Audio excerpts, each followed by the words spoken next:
inaanay ka na ba niya para super nice natin. Ano mo kung ano taga-Kalayaan ito, sila ako. Kung may... Pag yan, di lumabas 5, dumiretso sa gate 1. Kalayaan, boys. Mahal yung panamit eh. All white.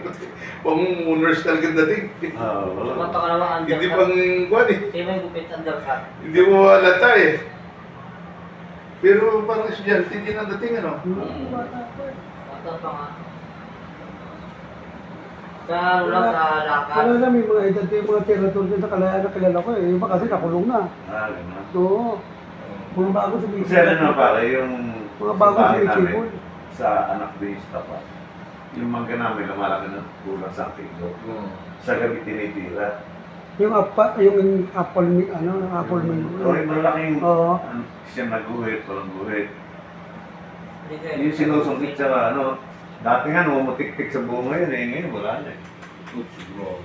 Yung mangga, no? Kaya nga nilagyan ko ng barbed wire. Nung isa naman, may umakyat Parang galing sa nakasang sako. Sa Binigyan ng misis ko ng mami. anin na maliliit. Tapos na siya nito. Ha? Tapos na siya. Labas na siya ng bahay. Ano nakuha dyan? Pero Kaya iniwan yung wallet.